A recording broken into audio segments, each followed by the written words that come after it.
Welcome to Noble Fury Podcast. Today, Jeff, we have a topic steeped in intrigue. It's based on the story, the historical story about Hitler almost getting an atomic bomb and what led up to that. The turn of events is crazy. I know you've got some great technical information, but let me try to set the table for you. Yeah. The Germans' plan was to create an atomic bomb, and it hinged on the Vemork hydroelectric plant, which is in Norway. Sits on the Rjukan waterfall. Once Norway fell to Germany in the war, the Germans moved quickly to try to take over the plant, which of course produces heavy water. I know you're going to give us a good breakdown on what heavy water is in a minute, and we're looking forward to that. The downside, of course, of using heavy water is that it takes a lot of time to create. I read it takes about a month to create 8 liters, and I think you need approximately 150 to 200 gallons, might be liters, but gallons, to have enough to create the energy needed to create an atomic bomb. So it's a protracted process to create this heavy water. So the idea was to destroy the Vemork plant and stop the German atomic research in its tracks, which is exactly what a group of Norwegian Commandos did in 1942/1943. Now, this little known period of history obviously had a huge impact on the war, right? I mean, if the mission had failed and the Germans had developed an atomic bomb before the Americans, it could have changed the face of reality. Those are the stakes. They're incredibly high. What can you tell us, Jeff? So heavy water is a really interesting thing in the world. It's a very rare thing. And what it is you have a normal oxygen molecule and a normal hydrogen molecule and another hydrogen molecule. So that's 2 hydrogen molecules attached to a oxygen molecule. And you end up with water, standard water. But heavy water is a unusual phenomenon where you have a hydrogen molecule and another hydrogen molecule, but these are isotopes of a standard hydrogen. And so these isotopes, unlike the standard hydrogen, they contain both a proton and a neutron.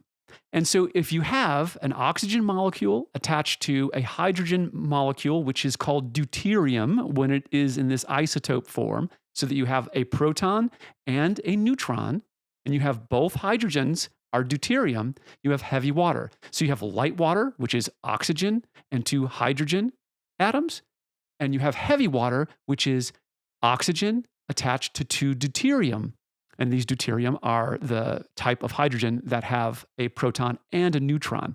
So the molecular weight of the deuterium is heavier, and that's why it's called heavy water. Can I tell you quickly, Winston Churchill's great term, Winston Churchill's quote was, "Heavy water is a sinister term, eerie and unnatural." Yeah. It is kind of... Well, it's only unnatural in the sense that it takes you'll find a natural heavy water molecule in 1 in 41 million molecules of water.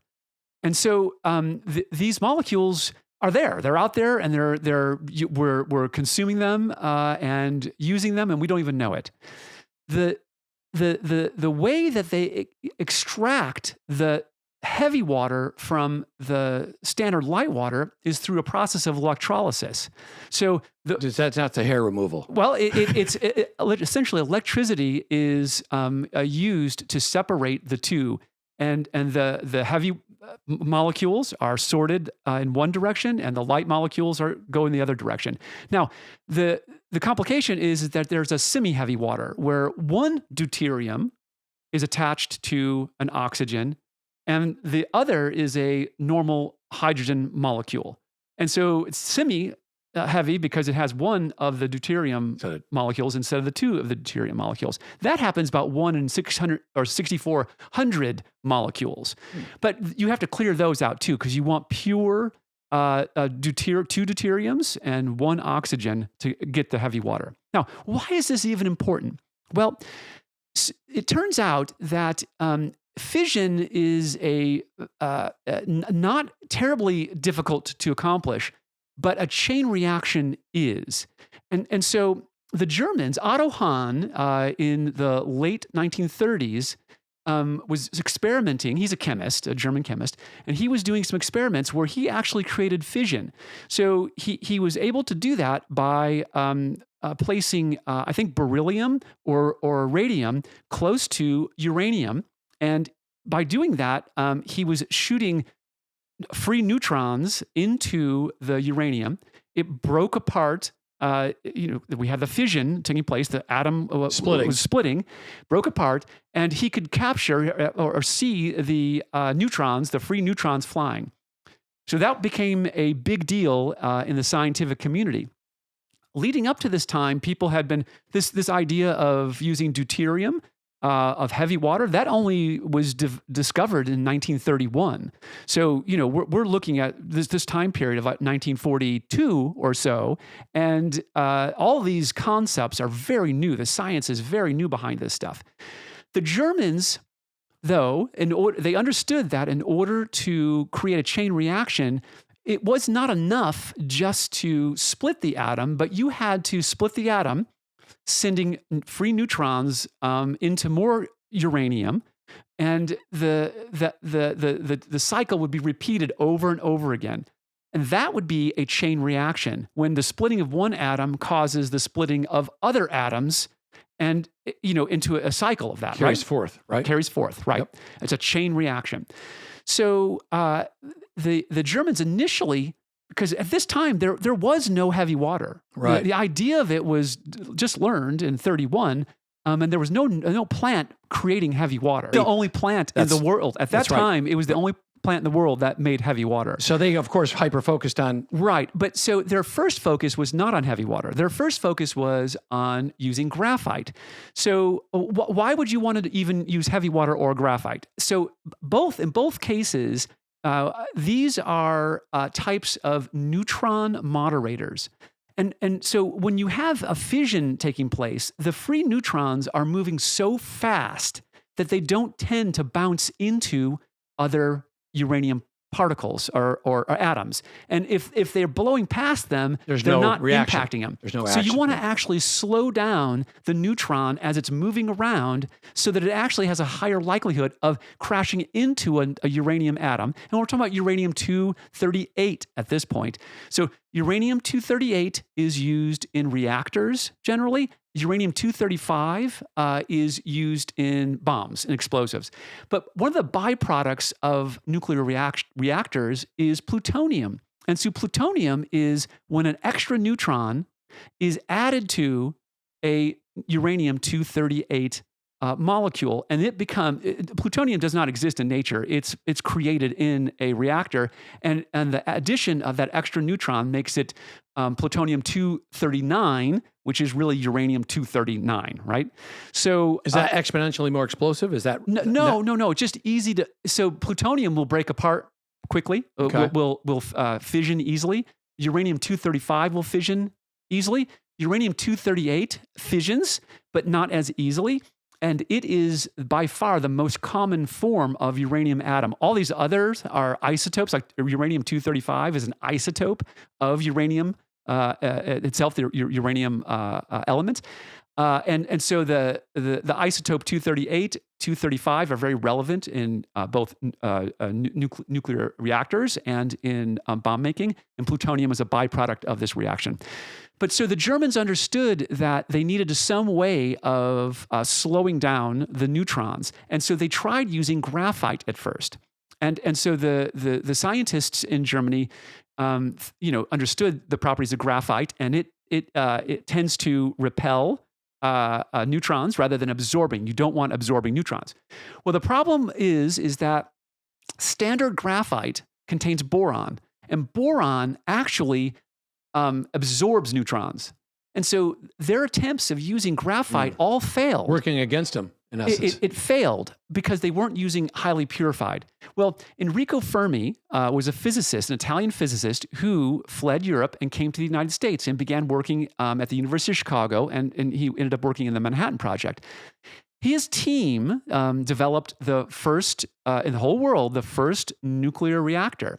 And they did it at the University of Chicago, and they did it beneath the seating for the football stadium there. So there were squash courts, and they used one of the squash courts, and they stacked some 45,000 large bricks of highly purified graphite. So this graphite was manufactured just for this purpose, and so there was no pure in essence, pure graphite, sure. no boron contamination. So inside of these bricks of graphite, they bored some holes, and they alternated as they were stacking these. These things were, it was a pile, was 25 feet by 25 feet, or 25 feet by 20 feet, I think is the height of it. And so they bored holes, and they put a yellow cake uranium, which is a uranium oxide. They turn it into a powder, and they packed some of the holes, every other course, with uranium oxide. And then they had these rods that they were wooden poles, and they were wrapped with cadmium, which is a type of metal. And cadmium is a strong attractor of neutrons. So if you've got neutrons running around and you want to make sure that you remove any chance of fission, you stick the cadmium rods in. So they've got cadmium rods, they've got this graphite brick pile with uranium in it. And they have a bunch of test equipment around, and it's built. I think it takes a month to put together, and as soon as it's put together, they're running with it. They test it out, and like the next day, they're able to achieve. I think it was only a half of a watt of energy is it made, but there's no shielding. There's nothing. There's a guy standing with cadmium powder above the thing in case something happens, and he's going to drop this bucket of cadmium that guy power. grew a third arm shortly thereafter. It's not radiation. But. Mercifully, it was so low of a reaction that they didn't have to do that. But they tested it out, and it all worked perfectly. So it's just on a tiny scale, in essence. It is a small scale, small scale reactor. But they demonstrated that they could create chain reaction. That is, they got this thing to the neutrons to bounce off of the graphite bricks, and when they bounce off of the graphite bricks, they slow down, and they're all concentrated around each other, slowing down, focusing on the uranium atoms. First in the world? First time in the world it was ever done.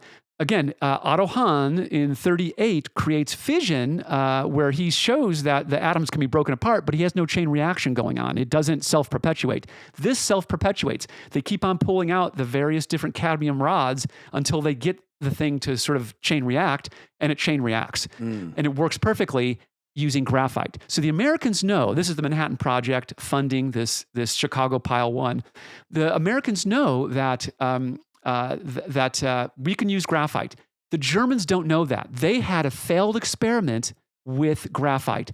So the only other neutron moderator that was known is heavy water. And the only place with heavy water is Vemork. So the deuterium hydrogen molecules that are attached to the oxygen prevent another neutron. So hydrogen by itself will absorb a neutron, but if you use the deuterium, there's already a neutron in that atom, and it cannot absorb. So the free neutrons bounce off of the deuterium heavy water. And so that's why heavy water is used in reactors, because it does not absorb neutrons, which is bad for reaction. And so this is why it's so important. And the Germans then are focused heavily on using Vemork to create the heavy water that they need for their experiments. It turns out that they're very far behind the Americans. And obviously the Norwegians were aware that once obviously Germany took possession of Norway, the Norwegians were hypersensitive to the fact that they've now got possession of the lone heavy water facility, hydroelectric plant in the world. And so they're very concerned. Well, the British become hyper aware of the problem, and they're consulting with the Americans. Jumping ahead, but a quick thing is that the rumor was that Hitler was going to point the first hydrogen atomic bomb at London. Did you read this? Yeah, right? Yeah. Anyway, go ahead. Well, there's a lot going on. This, as you said, is one of the hidden secrets of World War II. Very few people know about the espionage and sabotage. I mean, the intrigue. It's crazy.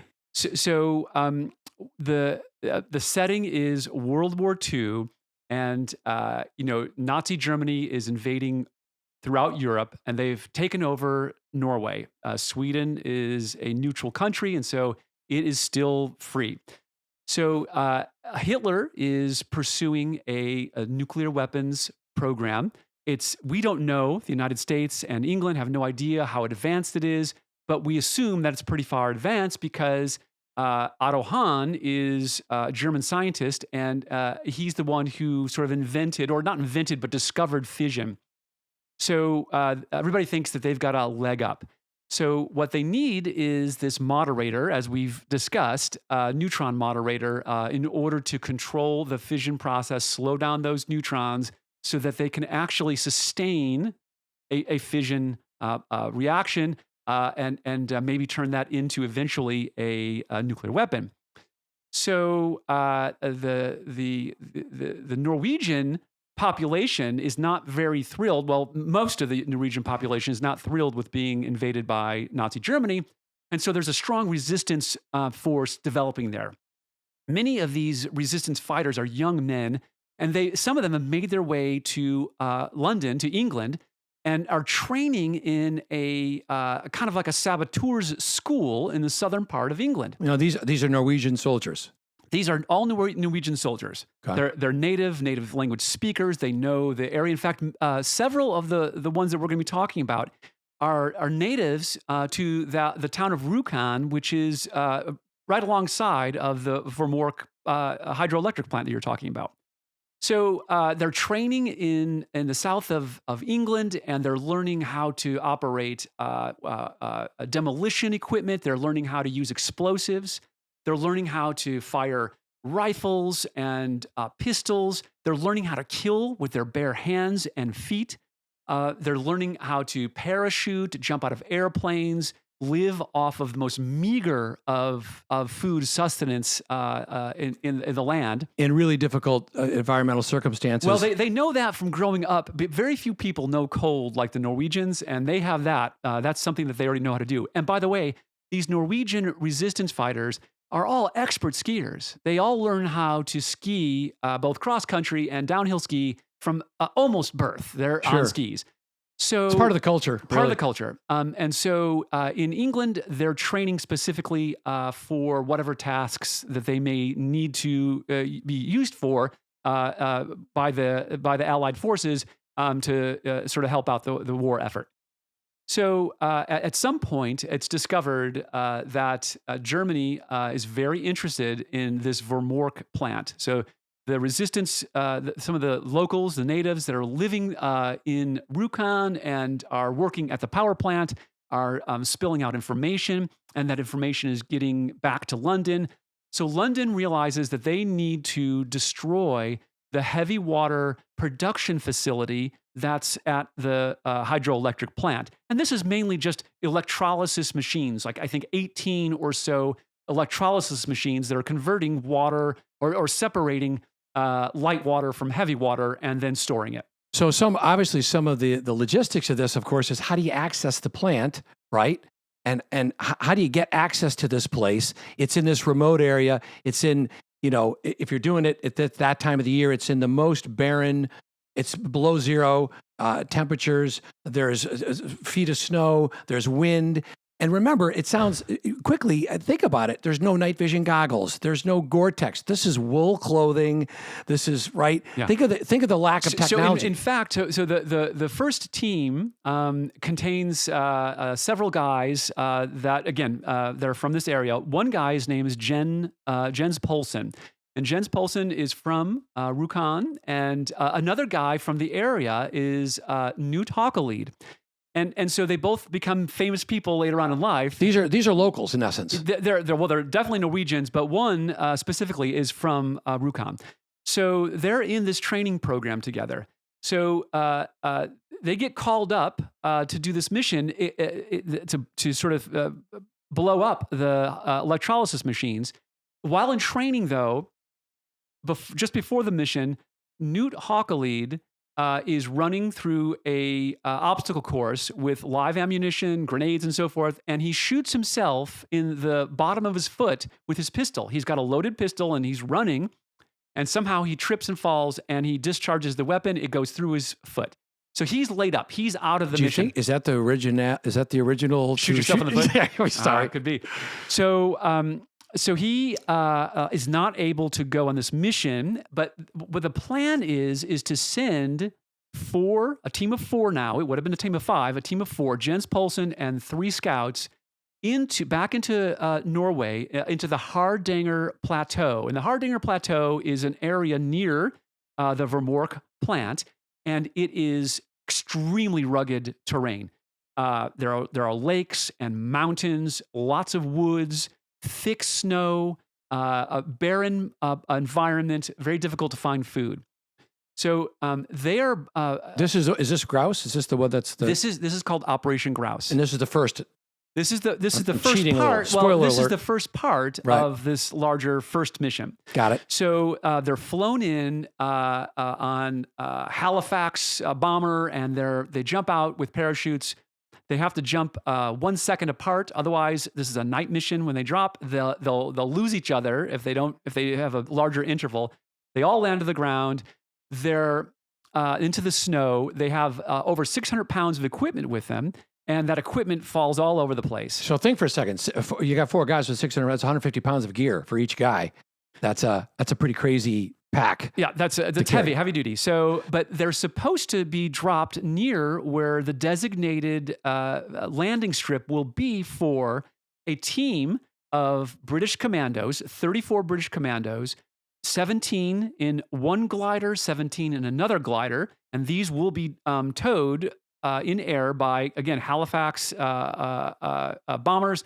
But that happens later. They're ahead by 1 month so that they could prepare the landing strip and so that they can also make sure that they've got the right routes scouted out to get to Vemork from the landing area. By foot. On foot, you mean, to get to the skis. Well, quickly, is the purpose of the gliders, Jeff, is that so that they come in? Well, we'll talk about that in a few minutes. Okay. Right. So we're just setting up this Grouse, as you mentioned, this Grouse piece right now. So this Codename Grouse, the mission. This is just the scouting operation at first. Got it. So the Grouse participants land. They're not hurt. Their equipment all falls around them, and they spend the next 2 days recovering all this heavy equipment that went deep into the snow, and they've got to dig it out. The team digs their equipment back out of the snow, and over the next 2 days, they assemble the equipment, and they find an abandoned shelter, a hut to sort of hang out in, and they realize that they are 65 miles from where they were supposed to have been dropped. So they're on skis. This is a long way, but these are expert skiers. So this is no problem for them. The problem is that they have 600 pounds of equipment. So what they do, there's only 4 guys. So they have to take all the equipment out, put it on sleds, and they go, the team hauls half of their load, their share of the load, let's just call it 75 pounds, forward couple miles. Then they drop that load, they go back, they pick up their other, because each man's going to have 2 75-pound loads, and he brings the next load forward.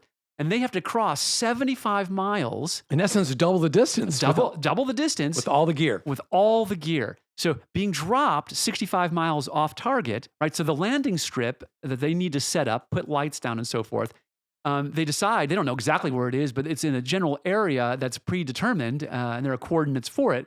And so they decide to put the landing strip alongside of a lake, which that works out fine. But in order to get there, these guys nearly starve to death because they're only given, and they've got 30 days to set this landing strip up. So they jumped on a full moon. They had some light with the full moon so they could see. But 1 month later, the next full moon cycle, that is when the 34 British Commandos are going to be dropped. So, or not dropped, but come in by glider. So those are going to be the demolition experts. So these guys have to forage and find food wherever they can. They're They starving. only, what you said, they only brought enough provisions for a certain amount of time. 30 days provisions, And they consume most of that in first with this back and 5 forth. days. I think it takes them 20 days to make the 65-mile journey, hauling all this gear through this very rugged terrain. This is not just flat roads. This is heavy snow, rocky surfaces, up slopes, ice, trees. It's madness. So they find along the way a couple of abandoned winter camps or summer camps, and they find some canned food. They find provisions, and they're able to sustain themselves off of that. But they're losing tons of weight because of the calorie expenditure that they're suffering or are expending trying to get these heavy loads to the campsite or the designated campsite. So they get to their last camp. And they find they're just about starving to death. They find a cupboard full of canned food and some hunk of meat frozen on a table. Unidentified meat? Unidentified. They don't even know what it is. The source is unknown. They don't care. They're so hungry, they take snow, they boil that in a pot over a fire, and they boil the meat, whatever the meat is. They eat it. And this is the first really heavy meal they've had in a long time, and they're very excited. Perhaps the history of the term mystery meat. Mystery meat could be.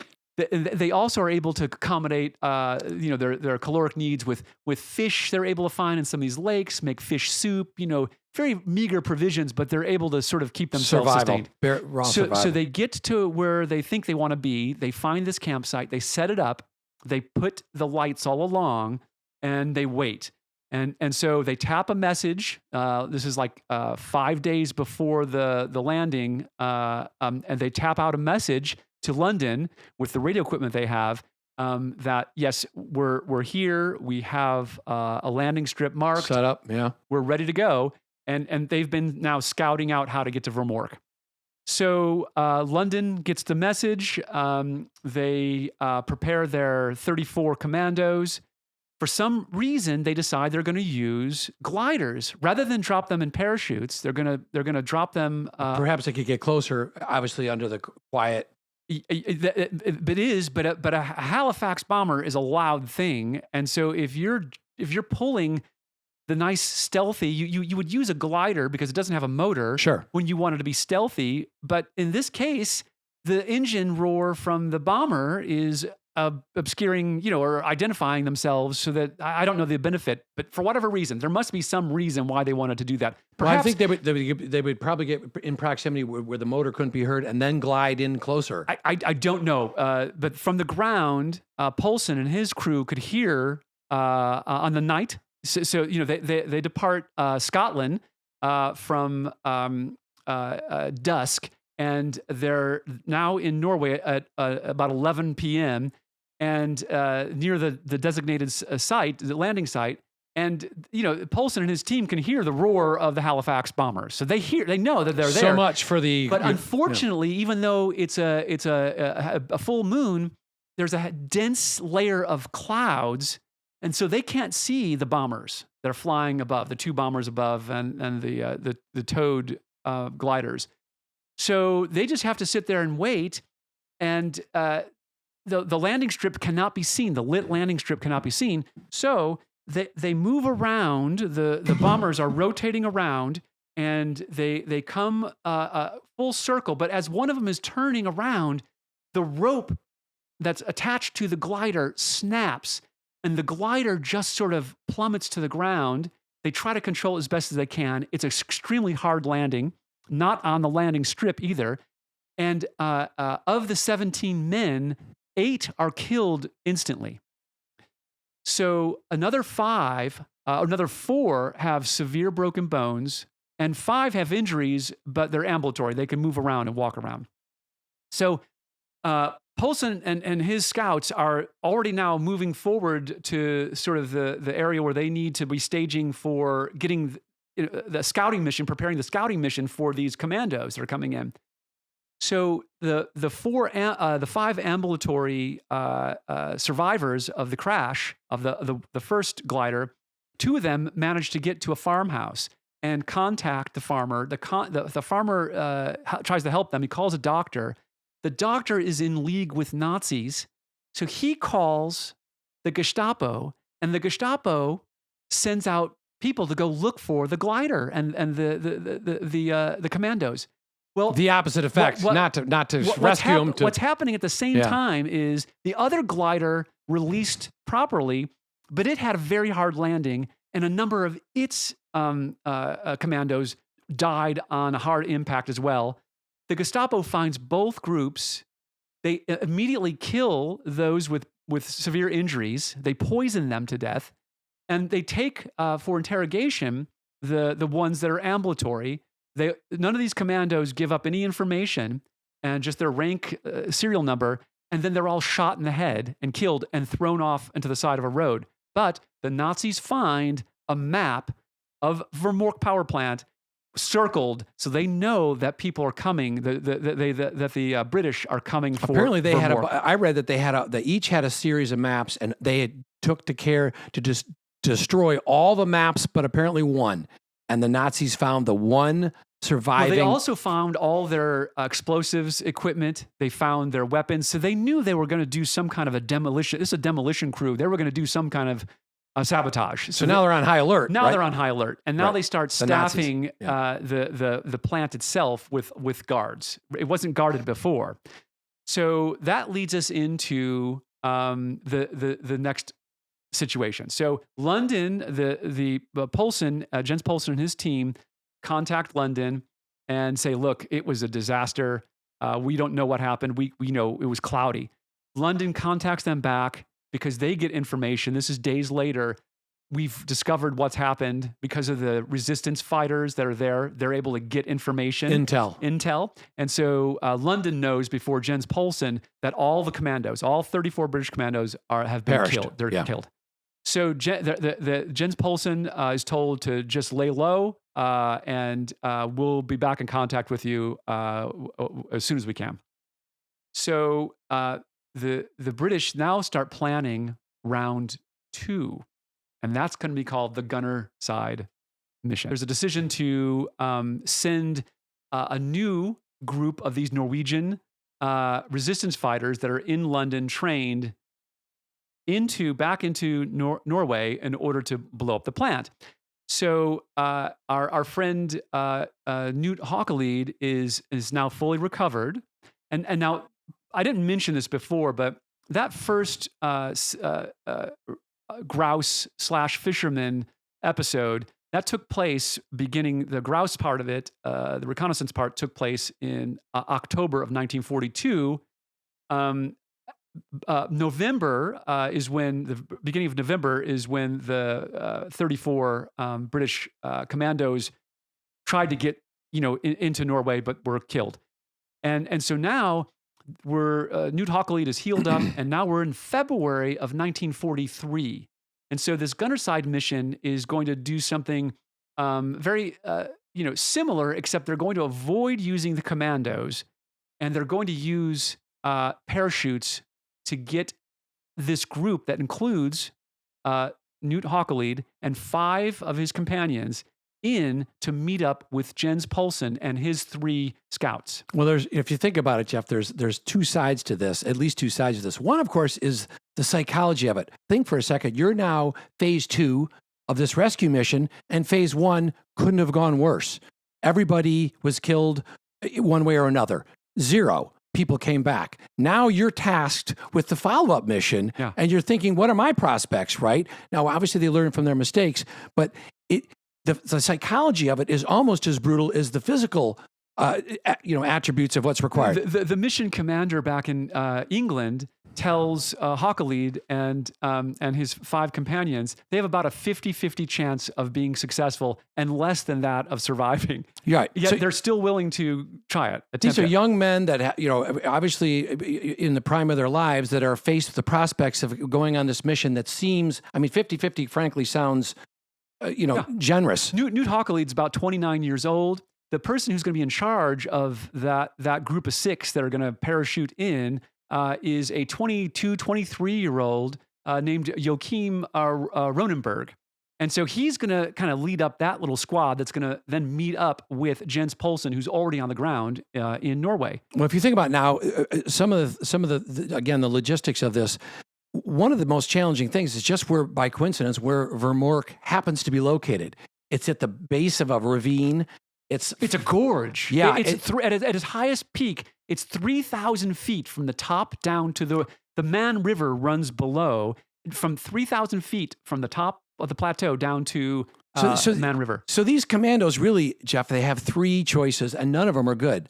In other words, how do we get access? How do we physically get to the plant? They can come down the mountainside from above the plant, which is littered with mines, apparently. They can cross the single lane suspension bridge, which is now heavily guarded because of the first, attempt. Or they can descend to the bottom of the ravine, up or down from the plant, and then cross what is literally a half frozen river, and then ascend the same ravine they just came down on the other side of the river, 500 to 600 feet up. Yeah. This is all in the deep of night, in the deep of winter, with wind chills and all the equipment and so all three of their choices are tough. They decide to climb the cliff in the middle of the night, in the middle of winter. Right. Well, except they've got some things to sort out first, right? So these six new commandos, or these six new Norwegian resistance fighters, are flown in, are dropped in the Hardanger Plateau by parachute. They come down and they land near a cabin. Now they don't know where they are. They get to this cabin. And this is before GPS. So they get into this cabin and they literally just fall asleep with their clothes on in this cabin. It's nighttime, it's cold. So they wake up, they rummage through the supplies in the cabin. They find some kind of a book that talks about that cabin and the owner and the purchaser. And so they know from this information, this demographic information, roughly where this cabin is situated. So now they know where they need to go to find Jens Poulsson. So they set out the next day, except they set out into a blizzard. Temperatures plummet to 10 below, tremendous snow, tremendous wind. They get 2 miles away from that cabin and they've got to turn back. And they hunker down for 5 days until this winter storm that blows over. They're half frozen. They've tried to keep their fire going to keep themselves warm and so forth, but they survive. They break out of there and start moving towards where they think Jens Poulsson might be, and they find a two people skiing around. They look really skinny and ragged clothes, and they discover that yes, that's the Poulsson team. Two of the guys they recognize, Knute Haukelid. He recognizes them. There's a big reunion. So now the two teams are combined. There's 10 resistance Norwegians. So this is just happenstance that they just ran into each other. No, they're looking for each other. Okay. The Knute Haukelid and Joachim Ronneberg's team are looking for Jens Poulsson. They're supposed to meet up with them. So now the two teams are combined, and they devise this plan that you're talking about. And they split into two groups. One is going to be the demolition team, and that's headed by Joachim Ronneberg. And then Knute Haukelid is going to lead up the team that's essentially security. So while the guys are gaining access in the plant, yeah, setting up the detonation, the charges, that other team is protecting them with guns in case somebody comes around. So they encounter, as you said, across the drawbridge, or not the drawbridge, a suspension bridge. They find that there is a team round the clock, a team of Nazi soldiers guarding, walking just back and forth. But they're not really looking down into the ravine because it's such a rugged, inhospitable environment. They don't expect anybody to be there. The guards aren't looking down. They're looking the road. They're looking at the road. So they make the call that they're going to go down the side of the mountain, the high side. They're going to cross what is essentially a slushy, and then they're going to climb up. Now, it's not a precipice. It's not a sheer face, but it's still a very rugged, rocky climb, 600 feet up to the level where the power station is. So they get a cabin close by, but not too close. And they get their gear all prepared. They've got skis. They've got their explosive, their plastic explosives. They wear British uniforms. All 10 are wearing British uniforms. And they do this so that if they're caught or somebody's killed and their body remains behind, the Nazis, the Germans will attribute the whole thing that this is the British commandos, not local resistance. If it's local resistance, they're going to go kill all the families that live in the area. So they don't want that to happen. So they wear British uniforms, but over these British uniforms, they put white camouflage jumpsuits that helps them with the wind. Polar bear. And it also helps them blend in. Yeah. They ski into the area where they're going to go down. They've figured out where to avoid mines. As you've pointed out, the Germans planted mines. They climb down. This is at night. This is around 8 o'clock at night. They get to the edge where they could see the plant. They're still in the forest. They ditch their poles, ski poles and skis. They unzip and get out of their camouflage suits. And now they climb down. You know, they're grabbing the trees and brush and whatever they can to kind of inch themselves down this slope. Steep. They get to the base. Yeah. They cross the Man River, which is icy and slushy. And then they get to the other side and they climb up this 600 feet of kind of steep rock. And they put their feet and hands into whatever little craggy cracks and jutting out bits that they can. They're exhausted. If you've ever done any climbing, you can imagine how their muscles were just burning. And they kept pushing. They get up and they stop. They rest. They're at the top now. They're hunkered down. They're going to not expose themselves until they've got enough energy to do so. So, I don't know if they waited 10 minutes, 12 minutes, whatever it is, but it was some little bit of time. They recompose themselves. Probably a pretty nerve-wracking. Oh, yeah. That would be a difficult time. Right.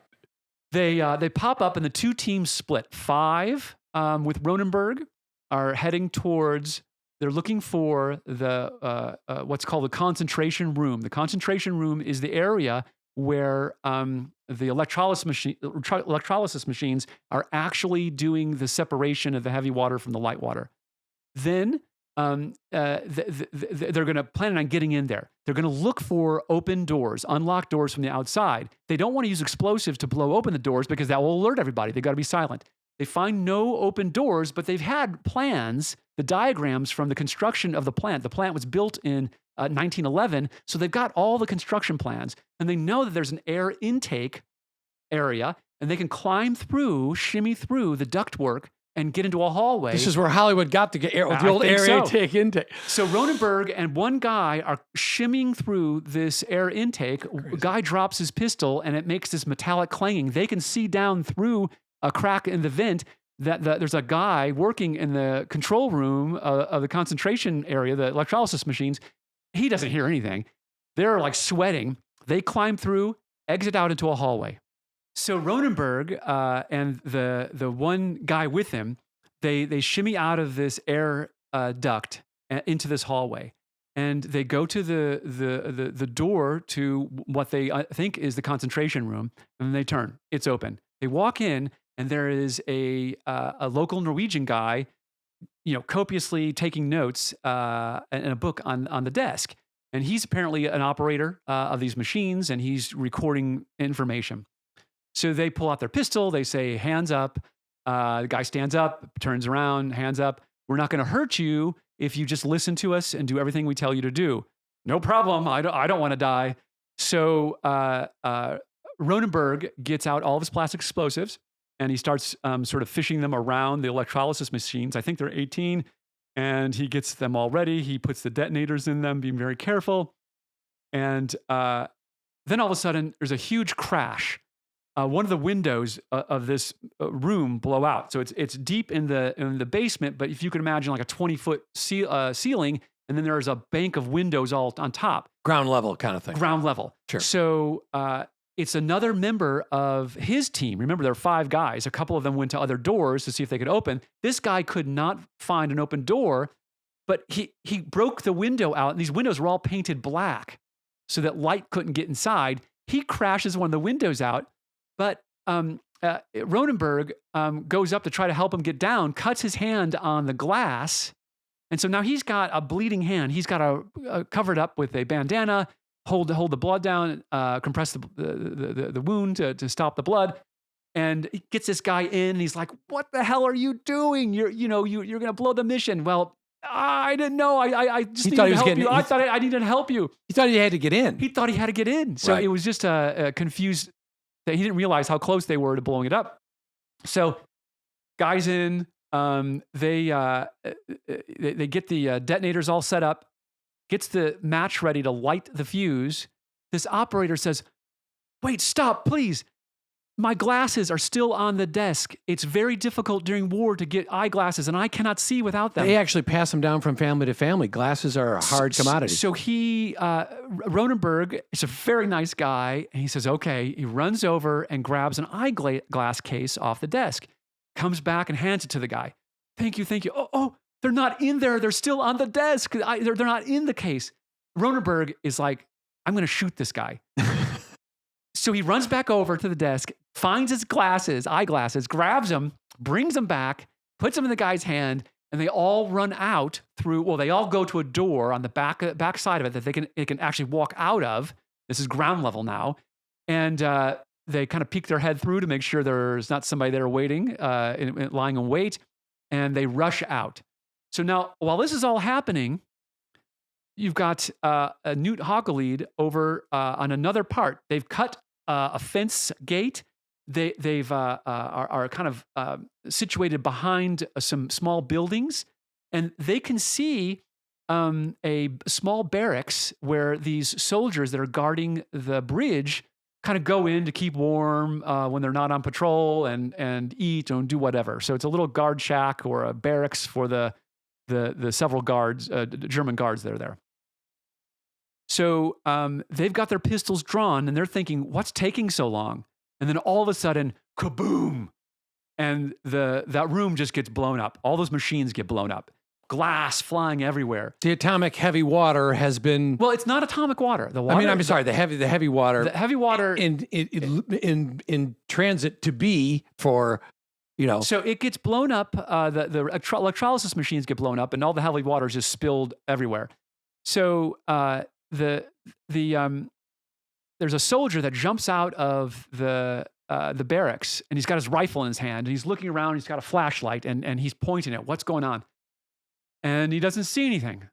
So he goes back in. He's thinking, well, there's also a fertilizer facility located alongside the other part of the building.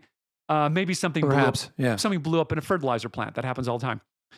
So Knute Haukelid and his security guys see Ronneberg and his guys, and they then head over to as fast as they can to the side of the gorge where they climbed up. They scamper down, they get across, they go up the long side as fast as they can.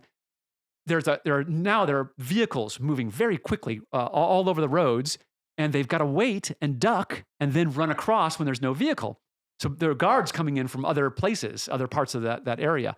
So they get their skis and they head back to their cabin. They ditch whatever supplies they need.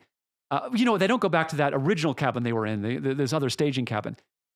8 of the guys, led by Joachim Ronneberg, head to Sweden via ski. Knute Haukelid and one guy stay behind, and they head towards a distant cabin that they know about, the Resistance uses, and it has some radio equipment. And they use that radio equipment to tap a message to London. Heavy water plant destroyed.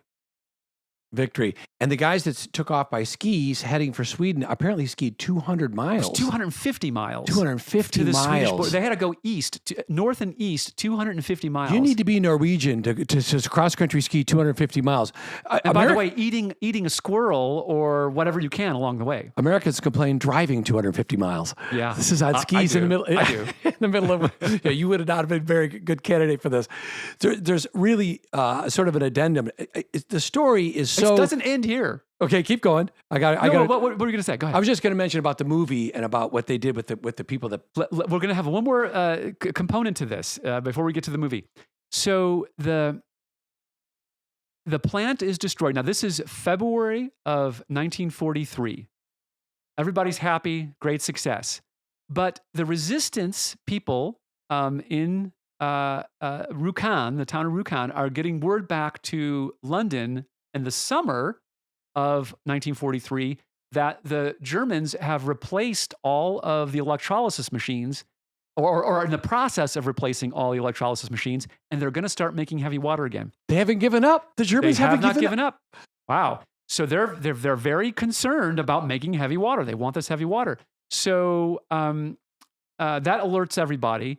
By August, the resistance people that are in the plant, engineers, workers, are sending word to London that heavy water production has begun, and they're making volume. They're making more heavy water now than they were in the past. So this information gets to the United States. General Leslie Groves, I think he's a general at this time, he was running the Manhattan Project, and he gets word of this. And he says, well, okay, we have to stop this at all costs. Now, the way this hydroelectric plant is situated in this gorge is that it's very difficult to fly airplanes over it and drop bombs because it's situated kind of low in the base. And so you'd have to kind of get low and then go high, dip down and then go high, or drop from very high, which is very inaccurate. So you'd either have to kind of try to fly into the gorge, with Maverick style. And risk being shot Well, down. not just shot, but crashing your plane. These were not precision aircraft like fighter aircraft are today. So you're going to have to stay pretty high in order to get the bombs down low. But these are just carpet bombs. These are not accurate munitions. And so and that's why they didn't bomb to begin with, because they didn't think it would be very successful. Leslie Groves says, we're just going to bomb the place to smithereens.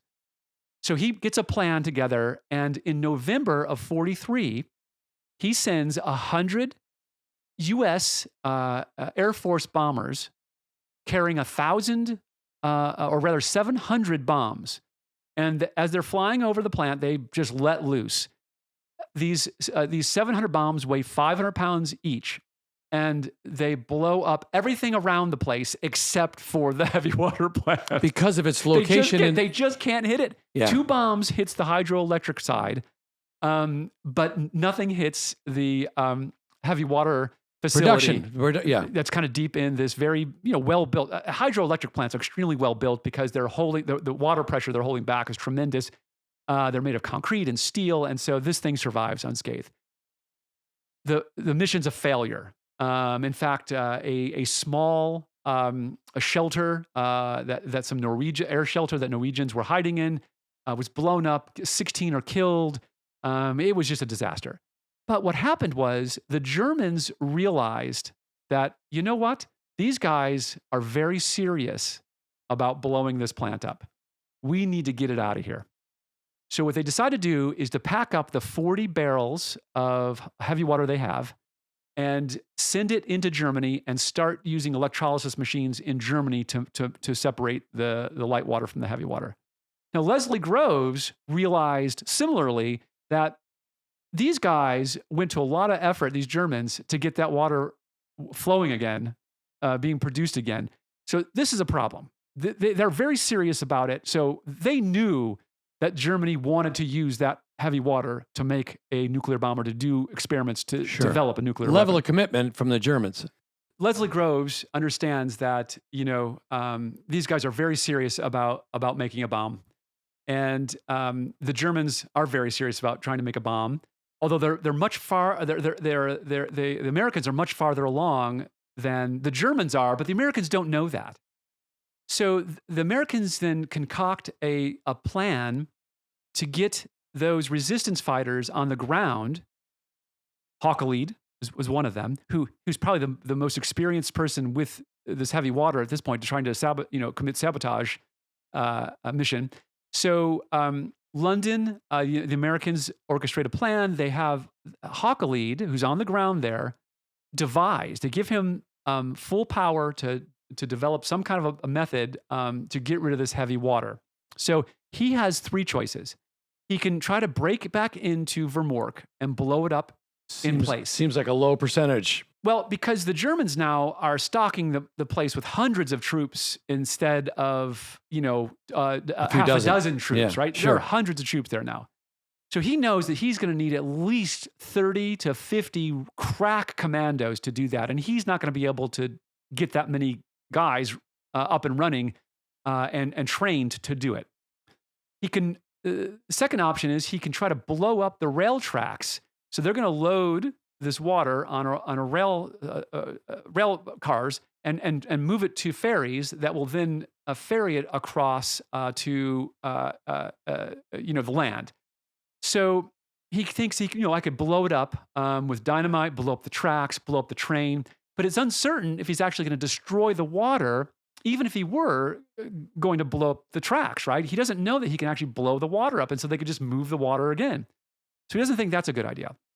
So he decides that he's going to use an opportunity. The weak spot of that plan to get that water out of there is going to the ferry to get the water across the bay and into land again. In essence, the water's vulnerable because it's sitting on a boat. It's sitting on a boat.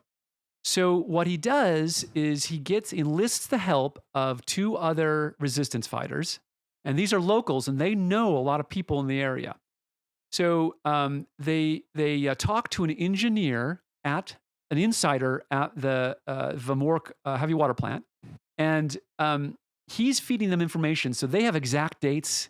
They know exactly how many barrels, 40 barrels of this water. Finally, the Norwegians have the upper hand, right? In this equation. They have information. Yeah. So they know that it's going to move on February 20th. And so that's a Sunday. And so Knute Haukelid gets himself dressed up like a workman. And this is days before. And so he rides the ferry. It's called the Hydro. And he rides the ferry across the bay so that he can see how long does it take from the point where it departs to the point where it gets to the deepest part of the bay. How much time do I have is what he's asking himself. Lake. Yeah, how much time do I have? Right. Well, no. He wants to know. He wants to make sure he blows it up at the deepest part. That's what I mean. But so where is that point in travel? And so he knows where that point is in the water, but he doesn't know the length of time. So he rides it, counting the seconds and minutes. So it takes 30 minutes from the point of departure to the point where you're at the deepest part of the lake. So he takes that information. He goes back with these other two guys he's enlisted the help of. They make a bomb or several bombs. And what they'd use is alarm clocks, the kind with the old-fashioned ringy bells. Well, it wasn't old-fashioned then. It was pretty modern. But they remove the bell part. They don't want any sound to happen.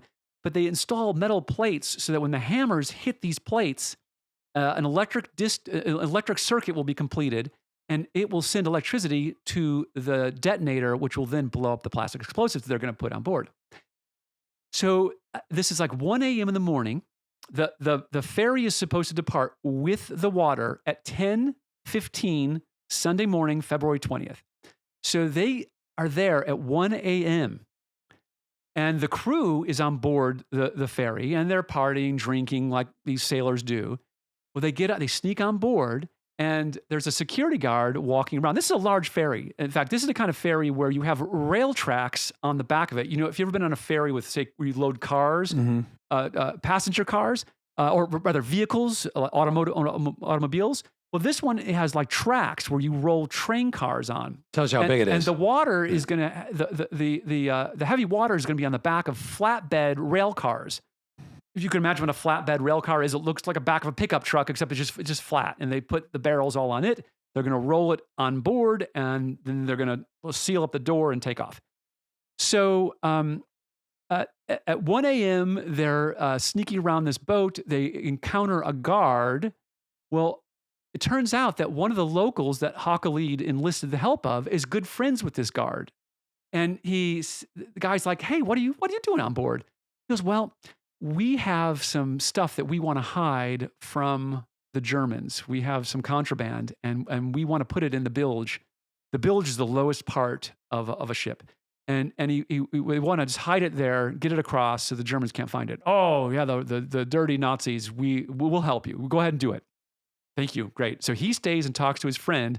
Haukelid and the other guy are told where the bilge door is. They open the bilge door. Underneath their long coats, they pull out their bombs. They've got machine guns. They've got bombs. They've got all kinds of stuff. This looks like Inspector Gadget. Yeah. Well, I was going to say John Wick. A little bit more modern. A little bit more modern.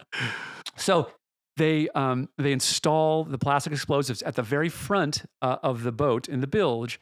And the idea is you blow the hole through the front of it, and the boat then will start sinking from the front of the boat, and it will lift up, and the propeller will spin out of the water, and it won't be able to drive or move or help itself, right? So it will just go down, it'll sink straight down. And by the way, that's the same way that the rail cars are. So they'll roll off into the water first. Now, turns out that there are 57 people on board this ship, will be on board the ship, and half of them are local Norwegians. Knute Haukelid explained this, that it was going to be very difficult to undertake a mission like this without casualties. And London wrote back, understood, the water has to be destroyed. So he collateral damage. He understands that civilians are going to die. The passengers are collateral damage. Yeah, but he understands that. He didn't just do it without having authority to do it. He was given authority by the war effort in London. So they set the timer for 10:45 because the ferry is going to depart at 10:15, and he knows he needs to take 30 minutes. It takes 30 minutes to get out to the deepest part. So he sets it for 10:45, seals it all up. They have to be very careful not to cause any static electricity or get any kind of sparks going because they don't want to detonate the thing while they're on board. They seal the door. The friend asks, the other friend, the security guard, hey, when does your shift end? Oh, it ends, in 2 hours. And he says, oh, you're the luckiest guy in the world, pats him on the back and leaves. He tells him he's the luckiest guy in the world because he's not going to get blown up. Right. These guys leave. They get out. This is a frozen night, by the way. This is, ice cold night. They leave after, some 45 minutes, an hour. This is 2:00 in the morning. Haukelid gets himself to a train where he's going to head towards Oslo, because that's where I think if the ferry does not blow up, that's going to be the next opportunity he has to destroy the water, would be near Oslo. So, but he wants to get it before Oslo, but he heads on a train. He's got a plan B. Oslo. He's got a plan B. He's got that ready to go. The other two guys just dissolve into the background and they're gone. Haukelid arrives in the morning at Oslo, and he reads the newspaper. Hydro sunk in bay. Doesn't explain why it's sunk. So what happens is the Germans arrive early. They loaded up the 40 barrels on the rail car. It starts heading out. Moving this valuable heavy water. Heavy water. There's a bunch of security on board. The security on the train, getting it there was intense. The captain of the ship is in the front. He hears a huge explosion, and he knows it's a bomb. This is not something minor. This is a big explosion. The boat immediately starts to sink forward and starts lifting up. 27 of the 54 passengers or 53 passengers are able to jump off and get into the water before it sinks. The rest of them are below deck, and they drown on the boat, and it sinks in 4 minutes. It's totally sunk. That's fast. So Haukelid was able to destroy the last 40 barrels of heavy water, and so he was very happy. So he then travels from Oslo. He goes to Stockholm, and he's living a good life for the first time now. He's eating big meals.